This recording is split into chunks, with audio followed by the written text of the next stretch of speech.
Well, hello everybody. Hello, Bettina. How are you doing today? Hi, Eric. Hi, everyone. I'm doing great. I'm sitting up in my little office on the main floor, which is nice because, as you know, I'm usually in the basement computer cave. It's nice. It's nice being up here. And last week when we did our Facebook Live for the first time, um, was the first time I sat up here to do the show, and I'm sort of facing the window, which can be a little distracting, but I'm going to try to focus. But it's just such a beautiful sunny day, and I can see the trees, and it's really nice to be up and out of the basement. So I'm kind of liking using my phone for this show. So we'll see how it goes. Yeah, the room looks great, and your new camera, it looks fantastic. It's definitely an upgrade, and it brings much more light. And so I think I have to follow suit now.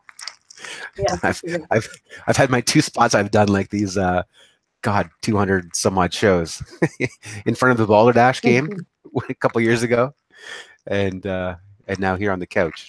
So it looks great. Oh yeah, that's right. I remember that. Balderdash. It's kind of like a subliminal message up in the Yeah, corner yeah. of the room. Balderdash. What we're saying is a bunch of balderdash. That's It's right. You got quite to funny. call up. Exactly. And so I also want to apologize to the viewers too who normally watch us on YouTube. So we spent a couple weeks trying a new forum, trying to go on to Facebook Live. Facebook is putting a lot of effort into the video streaming. And having a user-generated content to try to compete with YouTube, and we wanted to check it out a little bit. And um, YouTube is kind of a place where you have to go as a destination to watch the show. And so we've been kind of thinking about what is best for the show moving forward, and whether to continue on here. Now we can always move our Facebook Live, and I believe I can upload it to YouTube as well. But we're also kind of playing, having done this show like this for over about a year and a half now here on YouTube. Um, Thinking about what's best for the format for the show, because Bettina and I have talked a lot about wanting to do some more interactive things with the audience, because when it's on YouTube, sometimes people will watch it, the next day. They'll watch it a week from now. They'll binge watch 3 episodes whenever they get around to it. And sometimes people are watching our old stuff. Like our old stuff still gets views. And so um, YouTube can sometimes be cumbersome to interact with, getting a comment here or there. So we were just kind of playing with the format of that and thinking about taking the show over to Facebook Live. So if anybody has any opinions on that, I know most people who come here to watch the show here might be like, "No, don't move," but I don't. So it's just something that we've been experimenting with these last 2 weeks, and apologize there hasn't been a proper show for all of you. Yes. And with that change comes a little bit of angst, as we were just speaking of, Yes. because it's a new platform, and you're a little more exposed because you have people popping in and out. And last week, when we did our first little sort of test of it, we had, I guess we both had people that we know that popped in to see what was going on. And it kind of, I know for me, when it happened, um, it sort of set me back, and then I was like a little bit my tongue tied and not having my words that like I usually do, and not being centered as I usually Right. try to Mm. be for the show. Even though this is also live, it's a little bit different because you don't see that. It doesn't show up on our screen that so and so is now watching you, or whatever. In Facebook it does, and so you're very conscious of that, and it does cause a little bit of angst. So yeah. Yeah, it was an interesting experience because yeah, these shows people can watch live, people can watch afterwards, and but yeah, having people who, especially on Facebook, because Facebook's kind of a strange thing, right? And it's a strange thing for both Bettina and I because we're both, we both shade towards the introversion, and to see people, it's almost like too much interaction when we weren't ready for it doing the show last week, and it was like people who you haven't spoken to or in like years, or a relative or a friend of a relative, and they pop in. It's like, oh my goodness, Bob from 2012 popped in, and then they pop in, and it's almost like you want to acknowledge them. Uh, and then they might stay for a minute and a half, and then they leave, and you're like, oh, is it something I said? And it's kind of funny to have the new like a new way of interacting with an audience, and it was good. We had some live comments and stuff like that, so I think that that's what we're excited about, and a place we want to take it long term, because you know, it's nice, and I feel like Q&A is really valuable, I find, not just for the people who are asking the questions, but for anybody who's going through. We learn through relation, as humans. We learn relationally pretty much everything. And so when somebody else has a question, it can often mirror things that we've experienced or things that we're going through, or we can take important information from there rather than having a set piece of a show where we're interacting with one another. And I definitely know that's something we talked about before this show, is that it was difficult to stay on topic, because normally we have a topic, we have a fallback topic, we've had what we've talked about before the show to talk about. It's just Bettina and I talking, but with all these people coming in and out, and you want to acknowledge them, and people are asking questions, it was difficult to stay on track and keep like a one-track focus to really clearly articulate an idea. And most of these ideas are a little bit challenging to get out because they're below the surface. Yeah, I could feel the self-doubt sort of creeping in when people would come in. It's like, oh, are they going to think I'm a little nutso because of the things I talk about? And like, for me, I found myself trying to speak to that particular person, but there was more than one person coming in, so it was just a really odd experience for me. And the thing is that I have done many Facebook Live videos, because I had the Course in Miracles group. But that's the thing. It was in a closed group, and two, I had material that I was discussing each and every day. So, I was reading and I was discussing, what the reading was for the day. And that gave me a focus. And I knew that whoever had come in to watch had already signed up for the group and was on board with what I was teaching. Whereas we were kind of just out there on Facebook, and, not everybody knows what I do. Right. So yeah, it was kind of an interesting introduction to some people of what I do, and an interesting introduction to me about how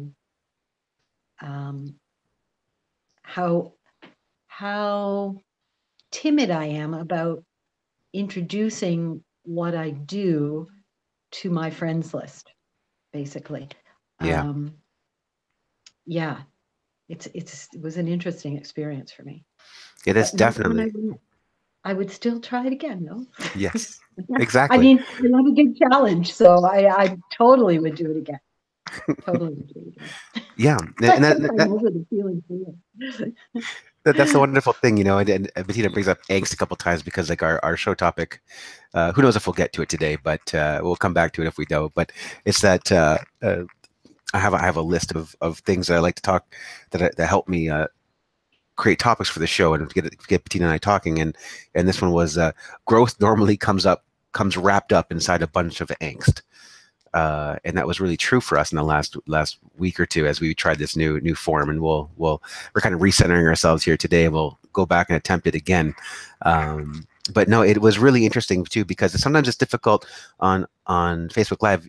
We just said that we're alive, but we don't have a show topic. Usually when we do the show on YouTube, we talk. We have a show topic we go into, but 75% of the time we never actually get to it. We just get on to another topic, or we get on to a current event, or we get on to something that's going on in our lives, and we never get to our show topic, and we just punt it for next week or whenever it comes back up again. But on Facebook, so that's difficult, because without having to write down what it is that we're talking about up front was a challenge. And that challenge then manifests into a difficulty on staying focused. So something that's we've been supportive of each other as we tried this. But I do like what you bring up, because it was very interesting, because my Facebook page is a little bit bigger. It's got about 4,000 people on it, and and I've got about 3,000 of them are all just in the world of spirituality, and it's been like a very liberal ad friends and so on. I get requests all the time for all that. I've got lots of online content that's out there, and so people will just, I'll get like 3 or 4 people a day kind of just adding me, and generally speaking, I'll say yes if they have a picture and somewhat of a Facebook profile.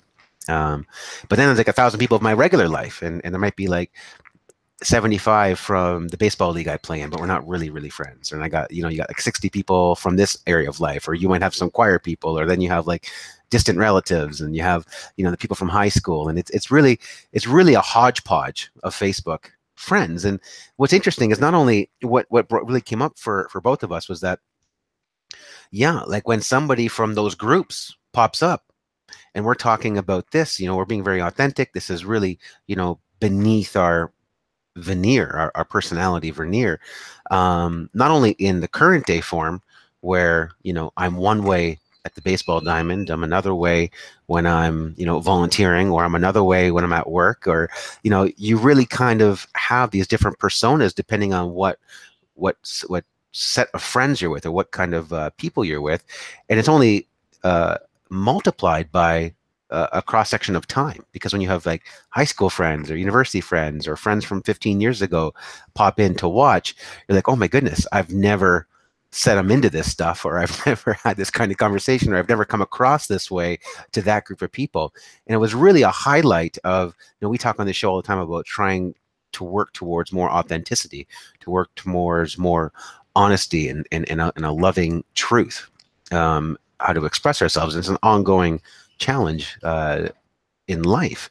And it really was highlighted by having all these different types of groups come in and watch us, and it really caused a lot of strange feelings on the inside when people would come in and come out, and it was very difficult to stay focused, especially as at our first attempt at it. Yeah, you definitely know when you've crossed out of your comfort zone. And it's that whole idea, and I think it goes generally across the board with any kind of spiritual personal growth. You get to a point where you think, yeah, I got it, I'm good, I think I've got this down pat, I've conquered my fears and my angst and my anger and whatever it is. And then you walk into a new situation and you realize it's all still there, and it comes up again. And the thing is that maybe it's always going to be there, and maybe sometimes you just are in a place where you are comfortable with it, and other times you're feeling more vulnerable, and it hits you a little harder, and it's a little more, it's a little easier to take you off your center. And but I think that's part of being human. I think that's where we learn. We don't learn when we're comfy and cozy and in that, what I call that period of grace, which is, everything's going well. I just said to you before we started the show, you asked me if I had a show topic, and I said, no, my life's going good. So I don't have any issues to bring up, which is, what usually happens on this show. But that doesn't mean that there isn't something that might come up tomorrow or the next day. And I think it's part of our makeup as human beings that those things will always be there. And there's nothing wrong with them always being there. It doesn't mean you're going backwards. It doesn't mean that you are any less than you were the day before when you had it all together. It means you're going to another level. It means today I'm aware that it's happening, whereas, a week ago, a year ago, I didn't have a clue what was going on when I would, get all crazy with anger.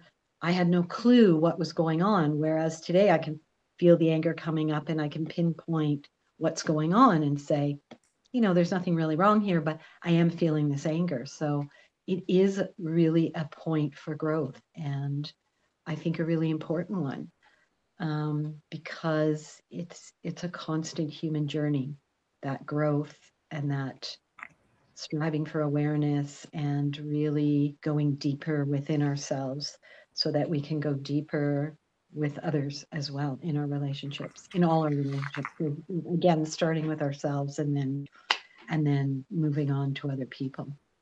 Yeah, I really like that, and that's so true about going deeper in ourselves and giving ourselves the opportunity to find out, work through, improve. Because in the process of improving or in the process of moving forward, it generally is a result of looking inside oneself and deciding what is the right thing to do next and what is the right way to grow. What is the next new challenge? What is the next new thing we want to create or bring forth into the world through our life? And the more that we know ourselves, the better that we can, the more precisely we can move forward.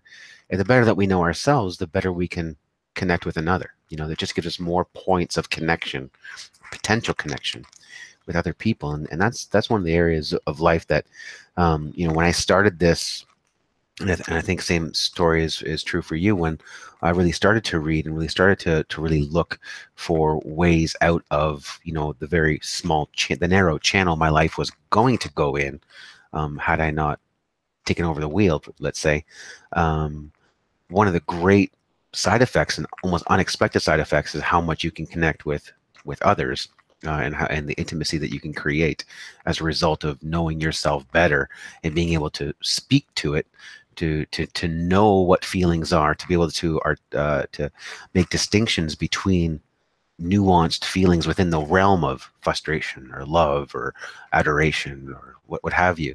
And the more that you can know the points on the spectrum, the more points you have of reference, the more points of that you have that you understand, you're aware of, the more that you can connect with another person. And that's been just a wonderful, almost I don't want to say secondary because it's become like a primary joy of life, but it was like a real secondary. Wasn't my intended consequence of doing this, but it's been a real pleasant surprise as a result. And I think the pursuit to know yourself and to step out of your comfort zone, is because of the growth that it's going to force on you, is a way for us just to experience life more vibrantly moving forward, and also brings in new and better quality opportunities for that.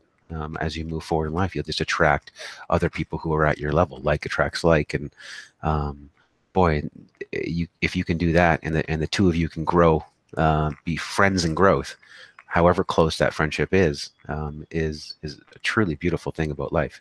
And when it comes down to the meaning of life, and people struggle with that all the time, I certainly think that's part of the answer, is that connection, the deepest connection you're capable of with another person, with other people, going forward. Yeah, I think in the beginning, we have such a narrow focus, like this is the way it is, and it isn't any other way. And we argue with people about it, and we Mm-hmm. want to be right, we want to convert people, Yeah. not about spirituality, but about our sort of chosen path in life and our belief system and what we think is the right thing to do. And then as we do this work, there's a widening that happens. So our focus and our vision is is widened so that we have that ability to see that there might be another path to take, or there might be another idea that's acceptable, and what someone else is doing is okay. So there's this widening that happens where we can see more of the full picture. I don't think we could ever see the whole picture because I think it would be far too overwhelming for us.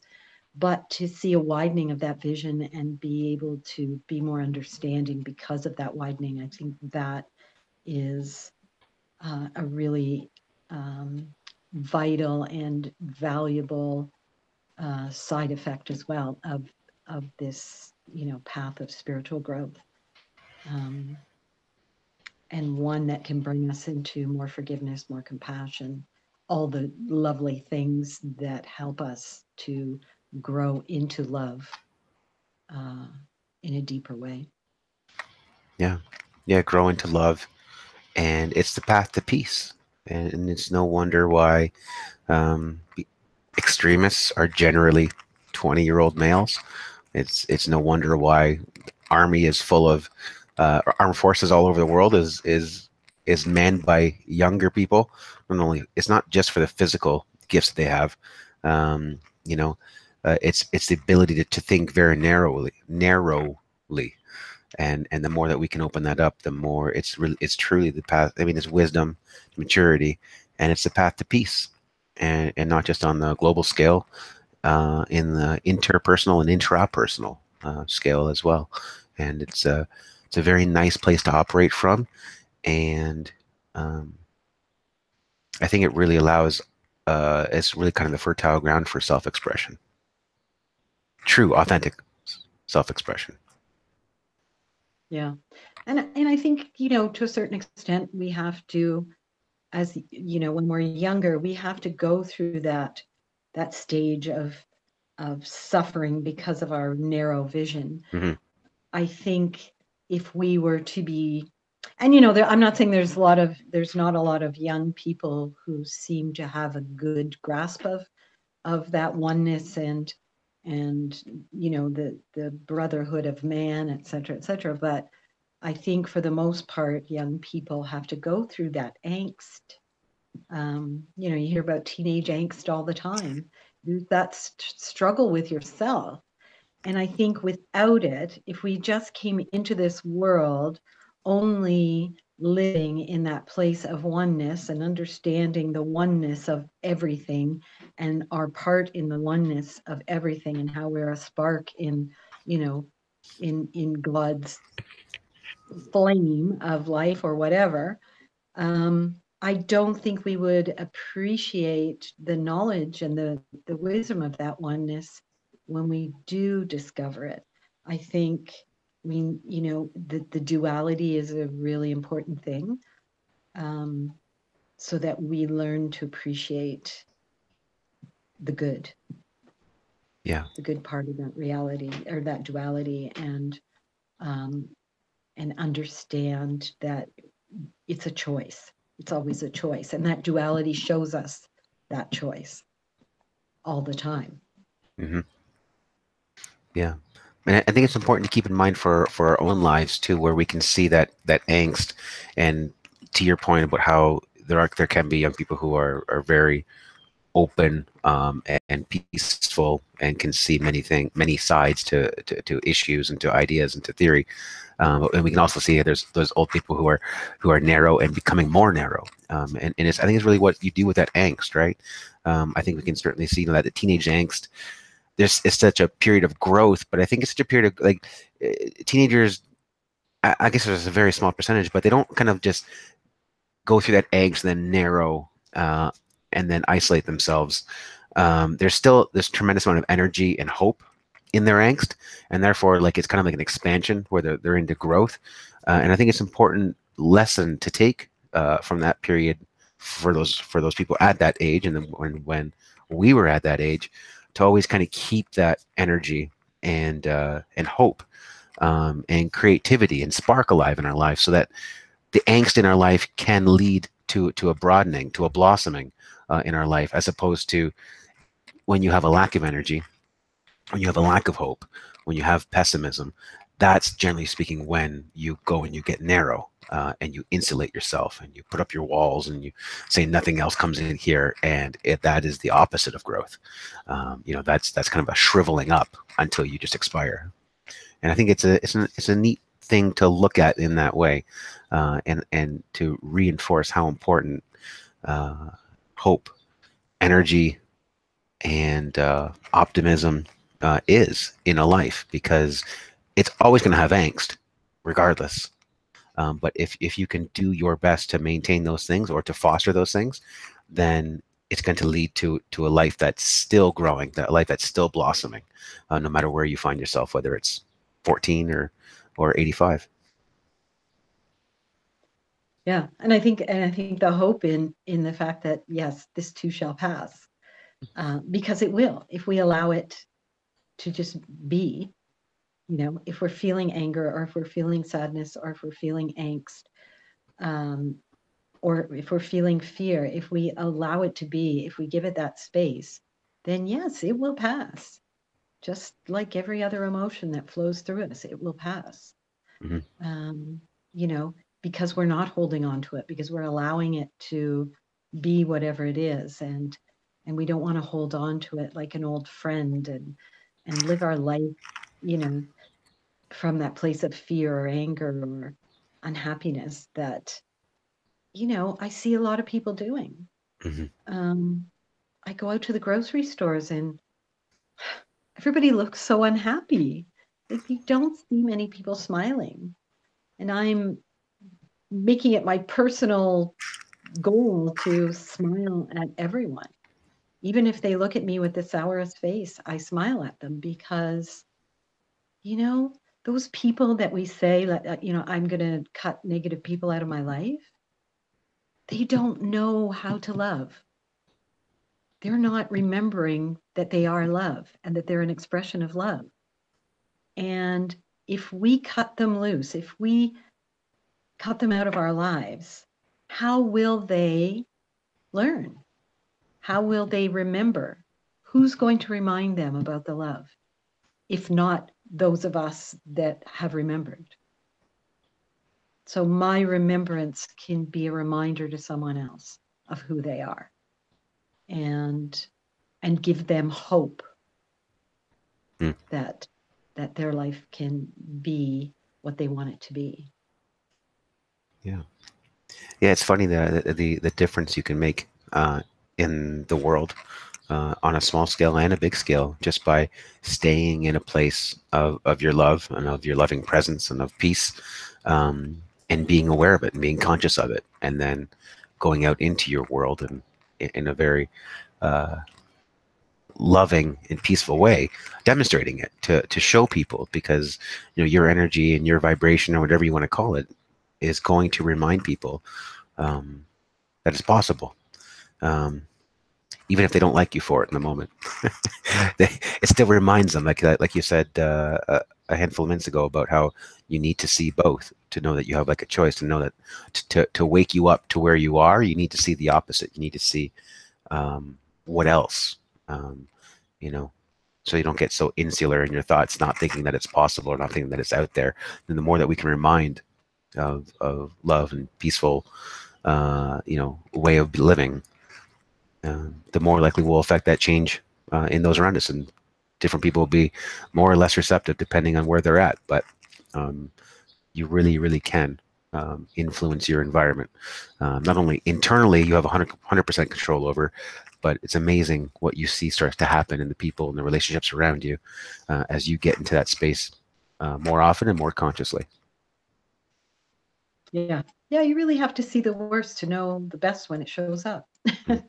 Mm-hmm. And to understand that, you know, it's not about always being at the best. It's about recognizing and acknowledging that you are human and you have emotions, and you will move through them more easily if you accept than if you fight it, if you push it back, if you don't allow. Yeah, yeah, it's well said. Well, we've gotten to our half-hour marker, and I have to run. And so, Bettina, how would you feel about finishing us off with a meditation this We shall afternoon? do a short meditation so you can Thank get you. on your way. Thanks. Let's close our eyes and take a deep breath. And as we breathe, let us go into that place. And just put your hand on your chest, and that will help you to remember that place where love sits. And you remember that that is who you are. You are the expression of love in a human body, the expression of love always wanting to be out there, to show itself. And yet, that funny little thing called ego wants to shut you down. And it will if you let it. And as we grow and move into our awareness, we understand that push and pull. And we understand our ability to make a choice, to be a call for love, or to be an expression of love. Which do we want to be in this moment? Sometimes we need to be that call for love. We need to be reminded that we are love. And if we have someone to whom we can turn, who will remind us who we are, that is an amazing thing. That is what relationship is all about. No matter if it's a friend, parent, child, or a partner. Someone who can be a reflection and someone who can remind us that we are the expression of love that is our birthright and who we are. And when you're ready, wiggle your fingers and your toes and bring yourself back to the world. Thank you, Bettina. You're welcome. Well, thanks everybody for watching today. We'll see you all again next week. Have a great week, everyone. We'll see you next week wherever we are. That's right.